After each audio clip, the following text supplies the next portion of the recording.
Welcome back to another episode of What's Your Story? Today I'm here with Mr. Fontanella, an esteemed history teacher at Saugus High School, Oh, that's very nice. who's been teaching here for 25 years, yes? Yeah. 25 years. And quite frankly, this isn't really about your story though. We just want it to be like an informational interview where we're covering the late Israeli-Palestinian conflict, right? So, you want to jump right into it? Sure. I just want to say right off the bat, I'm a high school history teacher that hasn't taken a graduate level history class in a long time. So I just want to make clear to the audience that I in no way claim to be a Israel-Palestinian scholar or a scholar of the Middle East or anything like that. So the information you're getting is from a high school history teacher. So take that with a grain of salt. But I'll do my best to answer your questions. And also, I'm sure I'm going to say something factually incorrect. I'll mess up. If you fact check me, that'd be great. I'm sure this great podcast production, or not even a podcast, interview production, will be able to correct my mistakes. But there we go. That's my caveat. So here we go. So, for the majority of our audience, mostly being like Saugus High Schoolers, Saugus residents, whoever stumbles upon uh, our interview, could you just give like a general rundown, like in a nutshell, of like the Israeli-Palestinian conflict, starting from 1949 to now? Sure. We can talk for hours about this. I'll try to keep it as short as I can. So basically, there's an area in the world called the Middle East, and in the Middle East, you basically had a ton of people living in this area that had been controlled by European countries, England, France, basically carved up the Middle East into places called mandates after World War I, which was in 1917, 1918. And then what ends up happening is you get World War II, which happens between 1939 and 1945. At the end of World War II, you basically had a situation where the Holocaust had just occurred. And for years, there had been this movement called the Zionist movement, or Zionism, which was this idea that Jews didn't just deserve to have a nation for themselves, but needed a nation state for themselves in order to protect themselves. And the Holocaust was really, great evidence for that idea, in that there literally had been a nation state, which was Nazi Germany, that actually did try to exterminate Jews in any area that they had taken over. As a result of this, the Zionist movement obviously gets very powerful. And right after World War II, there was a move to create a Jewish state, which ends up becoming the Jewish state of Israel, which is literally a country, a nation state that is going to be right in the Middle East. The issue is that in that area that is known as Israel, you had people that had been living there for generations that, it's hard to even call them whatever nationality, because at that point, we have these, ideas of Saudi Arabia, Jordan, Lebanon, all these countries that were in the area. But a lot of these countries were actually relatively new because of the mandates that we talked about.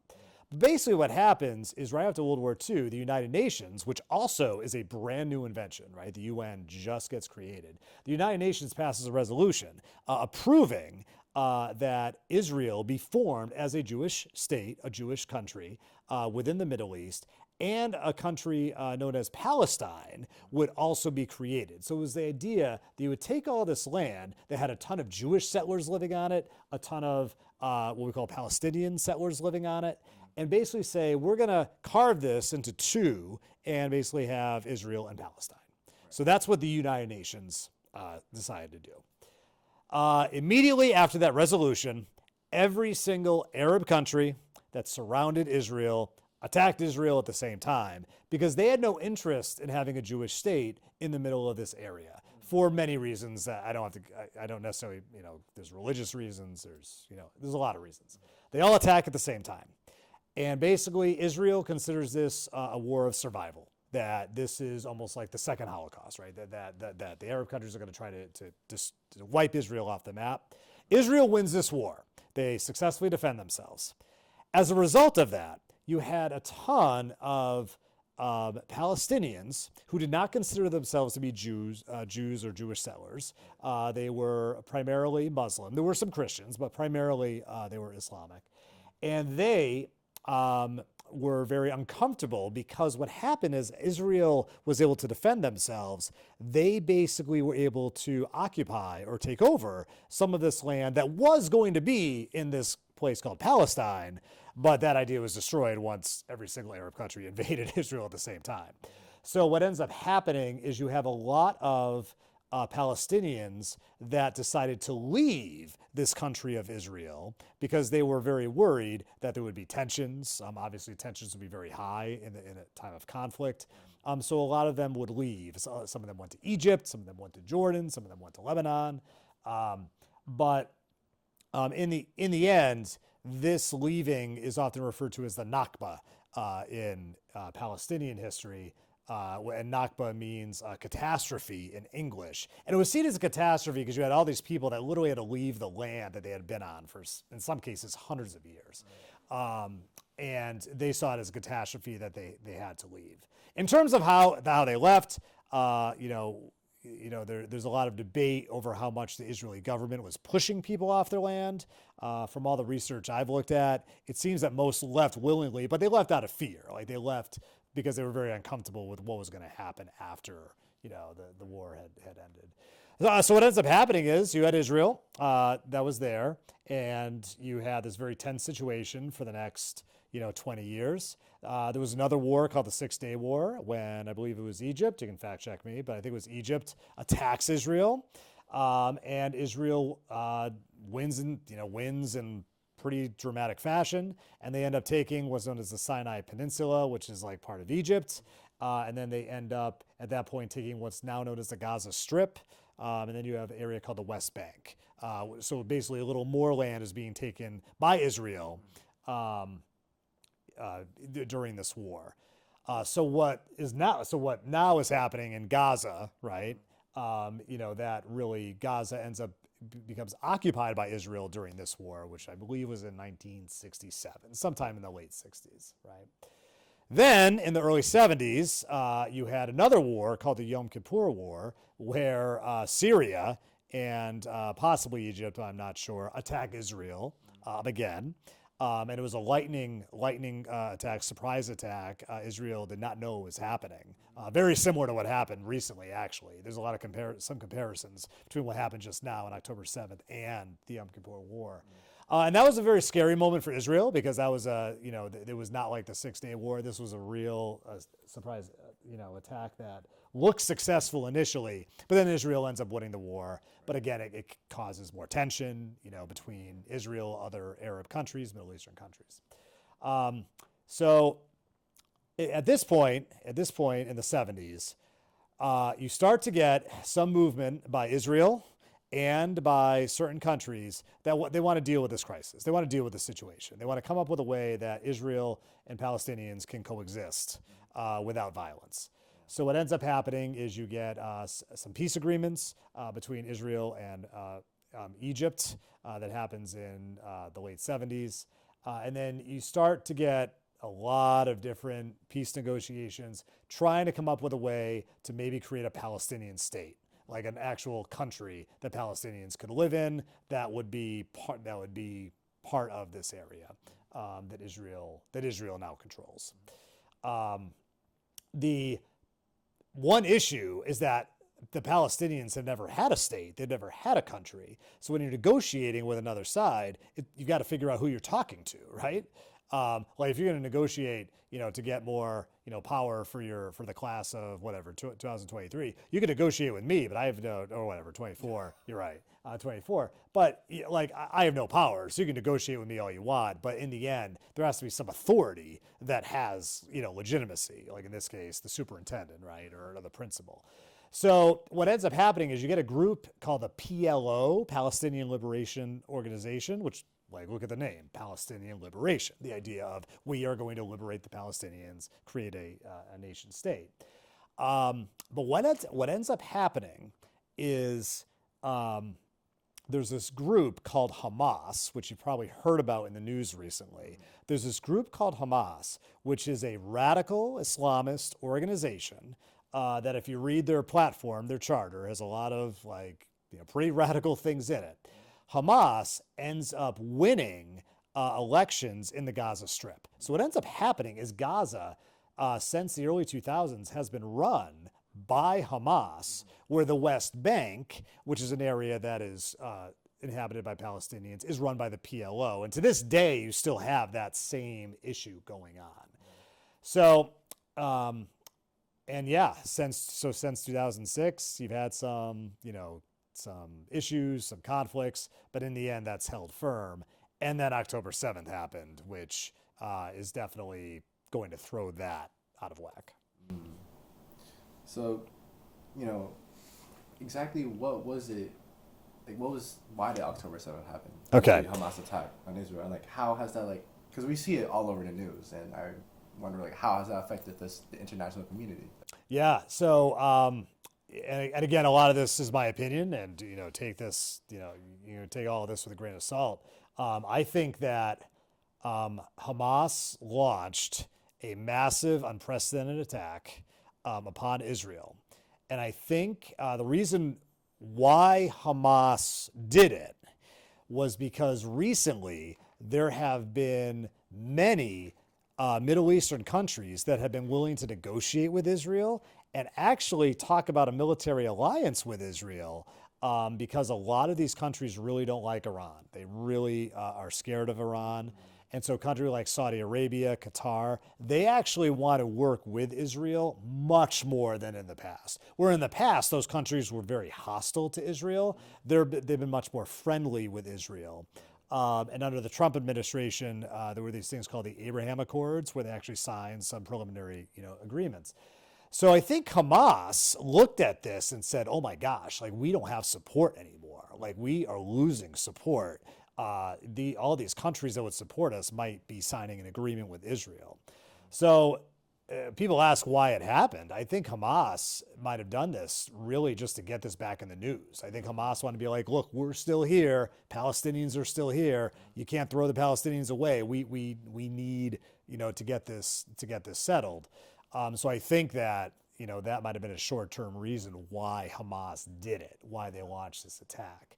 A second aspect of it is the success of their operation. I don't think anyone, including, I don't know anyone in Hamas, but I doubt they would think it would be that successful. I mean, when you see the images of what happened on October 7th, where you literally just had Hamas fighters just being able to go, through villages with there were no protection, no soldiers on the ground. The Israel military completely was, unaware and wasn't able to defend, the citizens there. I think that, I think that was also something that was not foreseen on either side. And then you have the hostages, right? Like, so obviously a huge part of their strategy was to take tons of hostages because Israel historically has never, they really do not want Israel citizens to die. So they have given up a lot to save Israeli hostages that other groups have taken in the past. Yeah. So the fact that Hamas was able to take, and not just Hamas too, there's other groups like Islamic Jihad, but they took, over 200 hostages, I think, in total. So I think this happened in order, to put this in the news. But yeah, it was a mass, and obviously, if you've seen the images of it, horrific, bloody, awful stuff that was chronicled. We now have video cameras. We have, social media. So all of these images have been uploaded around the world. Like everyone has seen them. So which obviously is going to cause, unbelievable outrage amongst people living in Israel. It's going to cause political sentiments to shift in Israel. And yeah, it's led to what's happened after. Yeah. So my question, and I'm sure the audience is also questioning this as well, but what exactly is the Gaza Strip? Is it just how big of a land is it, or is it separated from? So the Gaza Strip is this little chunk of land that's tiny. It's so small, and it's on the the Mediterranean Sea, right? So it's got, so it has access to the coast. And it also connects to Egypt, right? So the Gaza Strip is really small, and it's one of the most densely populated places in the world. By densely populated, that means there's, I think, a couple million like people living in this tiny, tiny area. Like you want to think of like downtown Manhattan or downtown Tokyo. Like think of a crazy populated city. That's what you want to think of with Gaza. It's like that, right? So you have a ton of people living in very, very, close, urban environment. And so Hamas is in Gaza. So obviously, when the terrorist attack happened, Israel was going to attack the Gaza Strip in order to try to exterminate Hamas. And Israel has been very clear. The Israeli government has said from the outset that they will not stop until Hamas is eradicated, that Hamas has to be removed from the face of the earth. So, they have intentionally said we want to go after the leaders. We want to go after the warriors that did that. And that's what's led to this war. And by calling it a war, we're calling it a conflict between Israel and Hamas in the Gaza Strip. Yeah. So, I'm sure that many also question that we've really seen a lot on the news with Israel attacking the Gaza Strip, and a lot of civilians dying, including like women and children. A lot of people are starting to call it like the start of a genocide, right? Mm-hmm. So. And you said that the Gaza Strip itself is right next to Egypt and the Mediterranean Sea. My question is like, what is like stopping the Palestinians from just going to Egypt or setting? Egypt does not want 1 million Palestinians to run their country, and I mean, this might sound cold, right? Like a lot of people living in America might be like, well, why not? Well, why can't Egypt accept more refugees? But if you think about it, if all of a sudden, we had, 1 million, if you just put Gaza on like the Canadian border and said if 1 million Gazans are going to flood into Vermont, I mean, Vermont doesn't have 1 million people, right? I mean, that would cause a massive economic, catastrophe in Egypt. So Egypt pretty much has said, no, we do not want, massive refugees coming across the border. So Egypt has let in very small amount of Palestinian refugees from Gaza. So I think the reason is there's been, and again, we've got to go back to history here. There has been so much unrest in the Middle East. You had the American war, in Iraq and Afghanistan. You had insane instability with ISIS. Syria had a civil war. So you have just had so many refugees, and everyone thinks all these Syrian refugees are going into Europe, right? They're going to Germany. Most of them aren't going there. Most of them have gone into other Middle Eastern countries like Turkey, right? They're going into other countries that are closer to them. And their populations are saturated. A lot of them just don't want any more refugees. So I think that's a big reason why there's a lot of pressure there's probably pressure on the Egyptian government to not accept more. What about the Mediterranean Sea? Can't they just leave through the sea? Well, there have been a ton of migrants that have been trying to get out of North Africa, like for the last 10 years, trying to get to Italy, trying to get to Greece, trying to escape to Europe. But the same thing, there's been a ton of European backlash. You get right-wing parties that are basically winning elections because they're going to say we're shutting down the border, we're going to shut down immigration. So that the same issue with Egypt, right? People are going to be actively opposed to Gazans trying to flee across the Mediterranean Sea and get to Europe. Basically, it's a refugee crisis, part of the bigger refugee crisis. Yeah. So with like the prominence we see of this conflict on the news, especially since we're like across the world, being in the U.S., what role does the U.S. play in this? Like, how does it affect our country? Yeah, that's a great question. The United States historically has always backed Israel. And if you've looked historically, even at the United Nations, we talked about Model UN before, the United States pretty much always backs Israel whenever there's a vote in the United Nations. Even when other countries that America's allied with will vote against Israel, America always has Israel's back. There's many reasons for that, going historically. But in the end, America has always given a lot of military aid to Israel. And there's a lot of people in America that feel very strongly with the Israeli cause and believe in that Israel, should be a Jewish nation state and feel very strongly about that. What's happened in America recently, however, is in the last 20 years, really more in the last 10, there's been growing opposition to the type of government that Israel has had. So there's definitely been more opposition to what Israel has been doing with the Palestinians. So there's definitely been more opposition in America against what the Israeli government has been doing. So I think you have seen a political shift that's been going on over the last 10, 15 years. So while America has always backed Israel, there's definitely more and more opposition growing in America against some of Israel's policies. So, yeah. So, like, in addition to that, correct me if I'm wrong, but with the founding of the Jewish state of Israel, didn't the U.S. like partake in it and founding the country through the UN?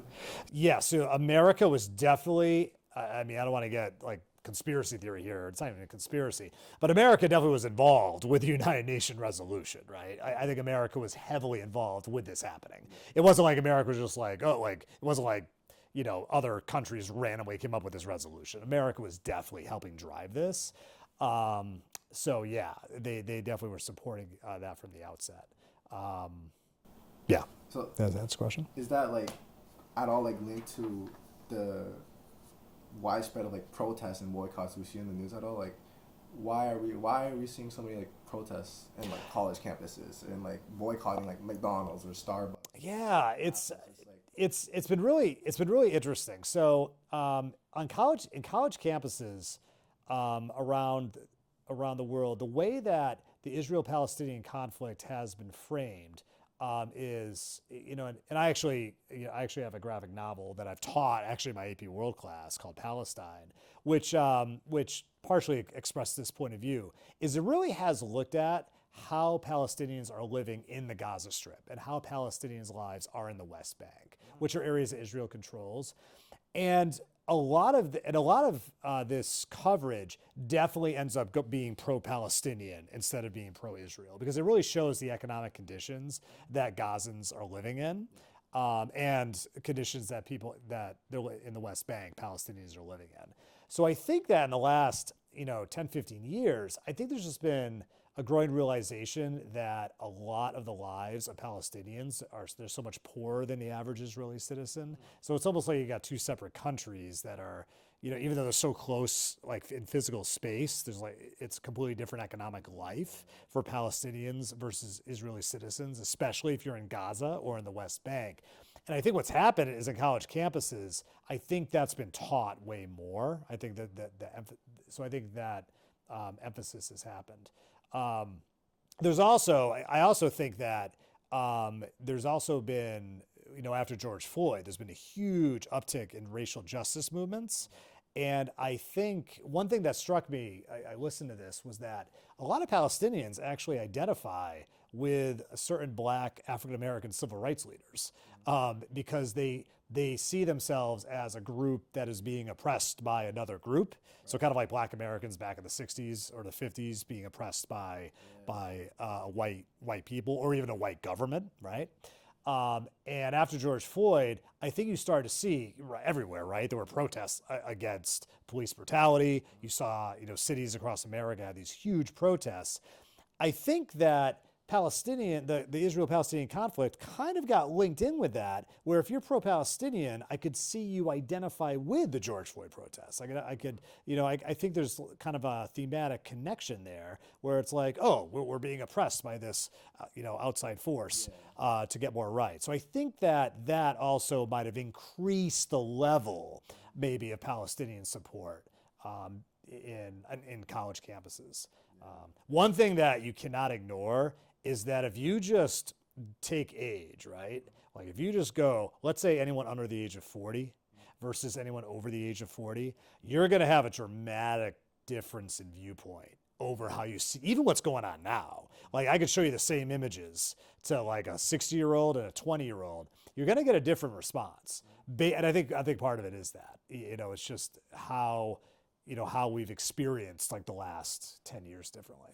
Yeah. Yeah. So like you mentioned like the like apparent like economic like living styles. Yeah. Right? Yeah.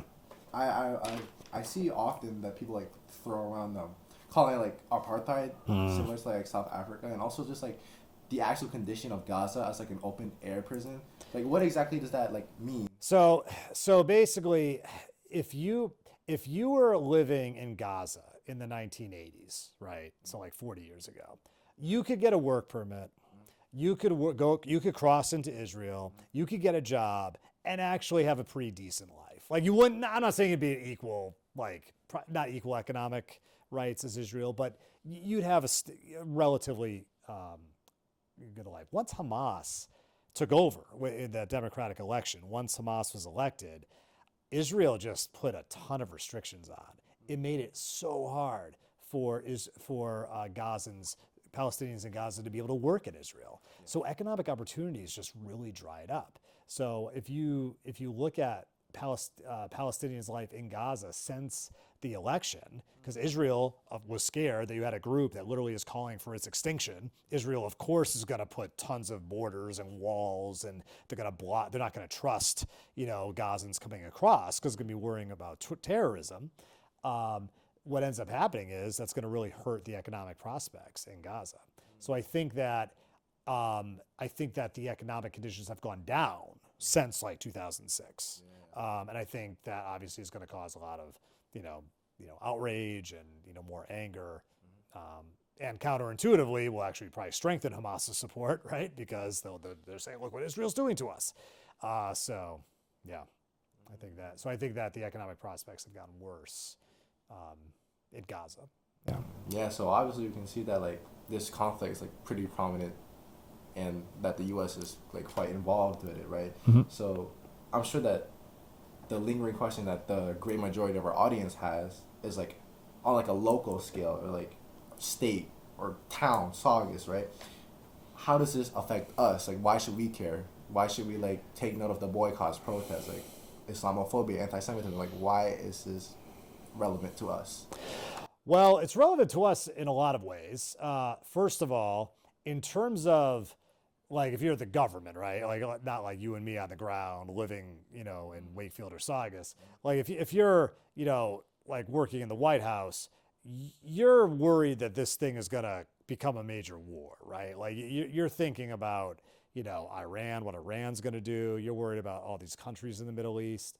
So I think that you're thinking about some different issues, that could affect American security, So I think that, America definitely is working to make sure to try to keep this war under wraps. I mean, they want this war to end, as soon as possible, so we can get a more secure position in the Middle East.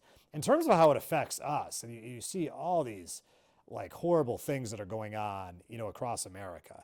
Like you're seeing way more hate speech like happening in schools, like middle schools, right? You have kids that are in 5th grade, 6th grade who they don't know anything. They don't know what's going on. They'll see images, they'll hear what's being said, but you're seeing way more anti-Semitic activity. You're seeing Islamophobic activity. So you're really seeing a spike, in all of this stuff, and I think that can cause, more dangerous situations, both on the ground here, but also politically. Like, I think that you're going to see some, major problems politically in this country, and also on the ground. So I think that one thing that's really important is if you don't have like kind of respected, figures that could actually talk about this or educate people about this, I get really nervous about what could happen, because if you just go on social media or just look at things on TikTok, I'm sure you can see people being like, the pro-Israeli side to the nth degree and the pro-Palestinian side to the nth degree, where I think that in a lot of cases, we want to be like, okay, what are we really talking about here? And I think that's really important to have this dialogue and education, especially for young people, to navigate this. Like when someone says free Palestine, that could mean a lot of things, right? So I think that someone on one side might think that could be something that could be dangerous. I think someone on the other side could think that it's just a generic call for freedom and equality.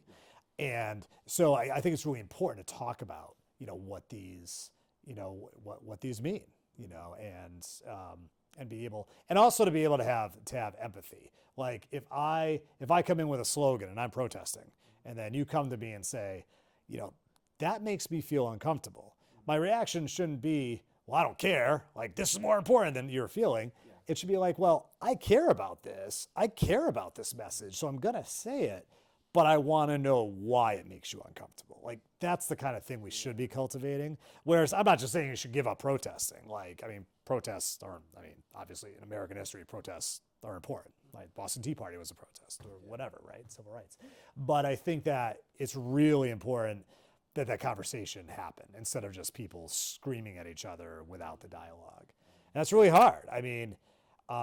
And the Israel-Palestinian conflict, this is not an easy conflict. It's not easy to talk about. Like, there's so much history there.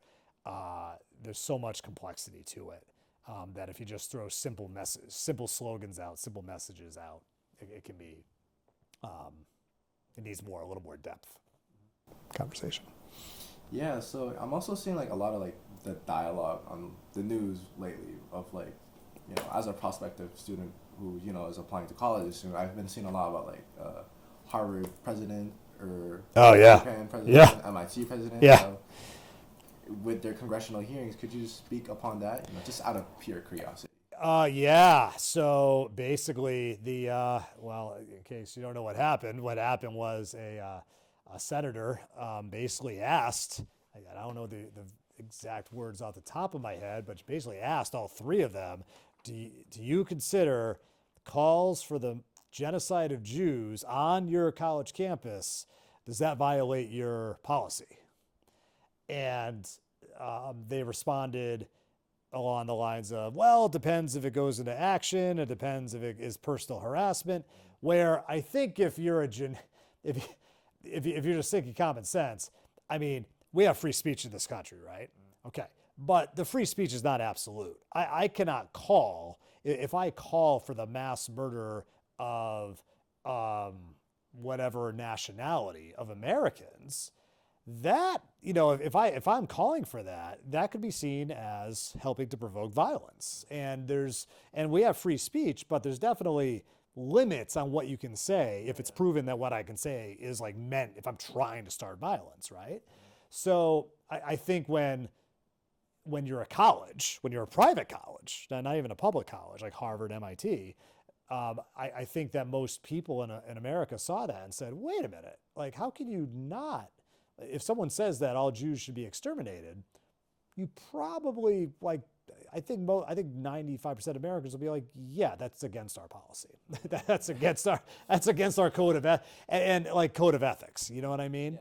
So, and I know colleges are in a tough bind in that they have these they're obviously supposed to be places of free speech, places where people can fight over ideas, and you don't want the Harvard president to say you can't say this or you can't say that, but calling for the genocide of a group of people, I would hope that we could all agree within a college that that's not appropriate speech. And actually, I personally think that that's acceptable to be banned in a code of ethics or a code, but that's my opinion. Yeah, it's just hate speech, not free speech. Yeah. So, take into account for with schools and universities, right? Like, how have you seen the conflict affecting our school specifically? And I know that you're on the school committee. Yes, I am in Wakefield. Yeah. So how have you seen that like Wakefield solid? There have definitely been rising cases of anti-Semitism in Wakefield. Yeah. With like last year there were some cases like within schools. So it's definitely something we're seeing. It's not just it's everywhere, right? It really is. You could go in towns across Massachusetts. Like it definitely is happening across the country. And even before October 7th, it's not like all of a sudden October 7th happened and it spiked. There definitely have been rising cases, over the last 4 or 5 years. So it's definitely something that's on our radar. And, our superintendent, has a pretty good relationship with the local rabbi. And, there definitely have been a lot of conversations about what can be done in terms of showing solidarity and support, for the population. At the same time, we have a lot of Muslim students, who, might identify with the Palestinian cause. So again, the job, I think, of a school system is to provide, an area where those things where education can happen and there can be dialogue that is happening between them. And and that's where it gets, it can get hard. Yeah, so like, what have you seen like Saugus and Wakefield doing to just counter the Islamophobia and anti-Semitism? Like, I don't know. I don't know what Saugus is. I mean, in terms of, I'm not on the Saugus school committee or in the town, so I don't know like what's been happening. Like in Wakefield, I can say that we had a menorah lighting ceremony like in the town, town square. That there were some like really good talks given. There has been professional development in the school system that's like talking about how we treat how we should be observing different religions, religious holidays. There's, and this might sound a little hokey, but even on the elementary school level, I think the younger you start, the better. And I know one of our elementary schools does this pretty cool diversity fair where like they basically invite all families with different heritages, and they actually come in and bring their own food. So they'll have like Albanian food, they'll have Vietnamese food, and they'll do traditions and dances. And so I think there's things like that could definitely help. But in terms of something like this, when you have something like October 7th happening, I mean, I think you really do need, and I would encourage this, like a space where if kids like want, to be educated about this, that there be a place where, teachers can actually help to educate those students, whether that be done within the class, whether, administration says, hey, let's talk with teachers, get a meeting and be like, all right, maybe we should, court it off a period of time to do this in our classes. I think the more of that, the better, when this happens. As a teacher, as a teacher at Saugus, because obviously you're not on the school committee, have you seen, like, has our administration been doing anything about that? Have you been, like, using dialogue with your fellow coworkers about this whole... I've talked with my coworkers about it a little bit. And I haven't really seen bullying or harassment around this, like, around anti-Semitism or Islamophobia. Like, I haven't directly seen it, so it's the kind of thing where, my alarm bells haven't risen like I've heard in other towns. So like in Saugus, I haven't really been as like nervous about that. But yeah, I have talked with other teachers about it and been like, yeah, this is a really tough issue. Like we have to, think about how we're gonna talk about this. And even with education, I was talking with one of my colleagues, Mr. Lavoie, and we were talking about, he teaches a class about the Holocaust. And we were talking about, creating an elective that was really looking not necessarily specifically at the Holocaust, but about, almost like widening the scope of it and talking about, whether it's about, oppressed groups in other areas or genocide or whatever, but kind of like widening the scope of it so we can actually look at, different things. I think in your class last year we did a Bosnia. I think we did a graphic novel on the Bosnian genocide. I just think it helps to try to talk about like how and why these things happen, and really to definitely show that history shows us that this can happen at any time. That human beings are definitely capable of doing these things at any time. Yeah. So as we begin like wrapping up our interview, what would you say is like, as human beings, like the best compromise for this whole conflict? Like whether small, as towns, as a state, as a country, as a world, like what is like the compromise we should start practicing for countering this conflict, would you say? What do you mean? Do you mean like if I was like if I was like the king, could I like how would I compromise? How would I solve the conflict? Or As like a person, like a oh, normal okay. person, Oh, I got you. Okay, what should we be doing? I got you. Okay. I mean, I think. I mean, when you look at the horrific images coming out of Gaza, and you look at the hospitals being bombed, and all the, the death toll that's happened. I mean, the bottom line is Gaza's tiny. There is no way if you are going to go in, and Israel knows this, and America knows this. If you're going to go in and try to exterminate Hamas and go after these killers in a densely populated place like that, if you're going to be doing airstrikes, you're going to kill a lot of innocent people. I mean, people talk about targeted bombing. Like America talked about targeted bombing, in like Afghanistan, Iraq. We tried. But innocent people are going to die, right? So, in the end, I mean, I think a regular, person would want the conflict to end as soon as possible. Having said that, the thing that scares me is when you're living in America and you're 5,000 miles or away from a conflict zone, it's really easy to lose track of like empathy, right? Yeah. Like I have a friend, one of my one of my son's friends. I'm talking to his mom, and she has family. She has family in Israel. And she talks to me about the safe rooms, about how everyone has a safe room in their house, and how when the sirens went off, they would run to their safe rooms. Like that's just something we don't have in this country, right? Like I've never even thought of building a safe room, like and be worried, that someone is going to come and try to kill me, right, or my family. So just like that conversation got me thinking, okay, yeah, I got to think about this in this way, and. Like when we're over here looking at all this stuff that's going on, it's really important to feel like what would it be like if you were in Gaza, and I always think about like if your kid couldn't get insulin because Israel closed off the border, and then your kid died of diabetes. I mean, of course you're gonna hate whoever was the person that you think killed your kid, right? You're just gonna get more and more hatred because a lot of people are just like, what, like where does the violence come from? And I'm like, well. I mean, in the end, the hatred is going to come when people are killed and they can blame the side. I mean that's going to really cause like short-term rage and tension and hatred, and it keeps the conflict going. And in the end, people that have gone through this.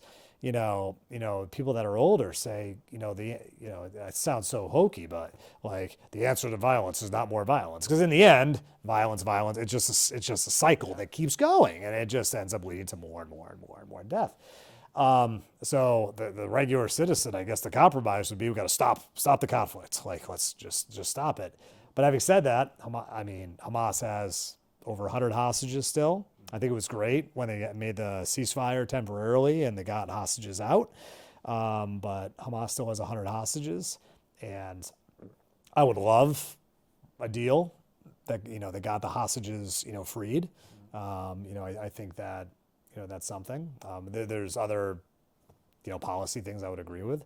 But in the end, if the longer this goes on, the more and more this escalates. And the fear is that, you'll get the death toll going up. You just really get nervous in how high this can go up. And I just think back, teaching, of course I'm an older generation, right? So like my grandfather fought in World War II, and like numbers are numbers, right? So we just don't think about numbers, but man, like the amount of like bloodshed, in that war, is like insane. And like you don't want to get to a spot where you're going to be approaching, that level of death. So I don't think I really answered your question, but the compromise is really to end the conflict, as quick as possible. So in the case of So like in the case of like any possible future conflicts, like why do you think us Americans, like whether or not it involves the U.S. or not, like why do you think we should care about the conflicts? Because this, alongside this Israeli-Palestinian conflict, we see stuff in like Myanmar, we see the Congo, the Niger, we see stuff all over the place. But like, I'm sure the question that a lot of Americans beg is, why should we care? And I would like your opinion on that.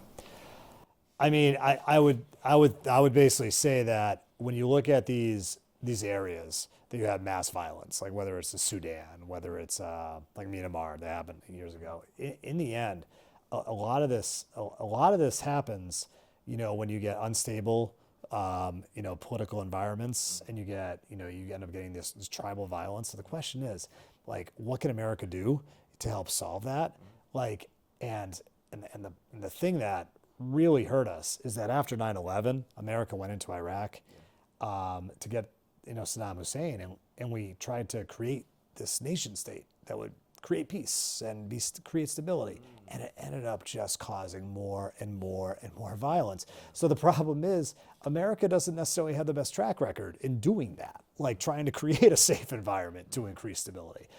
So I think that in the end, like I think that for America's self-interest, it definitely helps to have stable, states, stable countries, that, protect their citizens so we can all trade and we can all, develop our economy and technology. Of course, you're always going to have conflicts. Of course, you're always going to have, but in the end, I think that, it is in our best interest to help create these stable,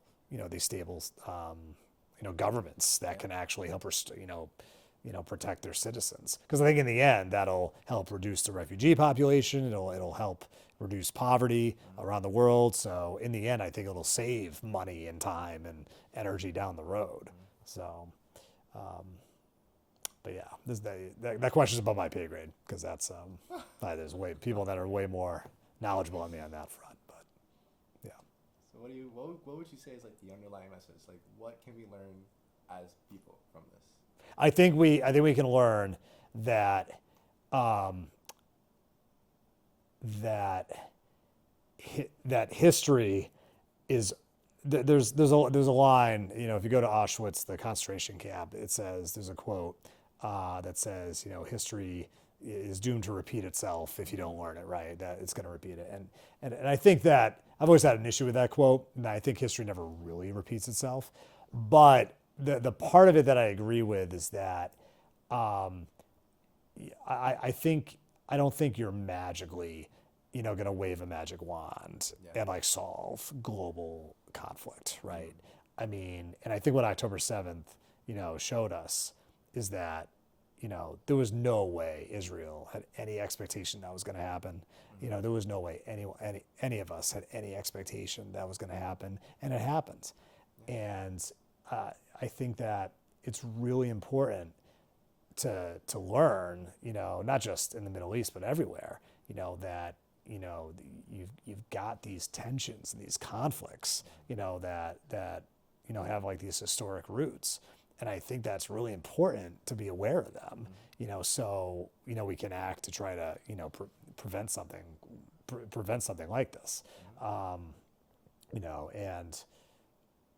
and yeah, I guess that would be my lesson, would be more education. The thing that makes me nervous about it is that, the news is boring. Like reading the news is boring. Social media and we're getting brainwashed by our devices to be like, love the quick hit dopamine. Like, we're addicted to our phones. And I think it makes it hard to get like not even reliable, but like kind of balanced information that can help us through that. Yeah. So, but yeah. Yeah. Solid. That's really all I had for our little informational little review. So I think that wraps about our little episode of What's Your Story? More so, what's Israeli-Palestinian story. Thank you, Mr. Webb, Mr. Fonts. Yeah, Mr. Font, yeah. Mr. Fonts for having us. Yeah, that's about it. All right, thank you. Appreciate it.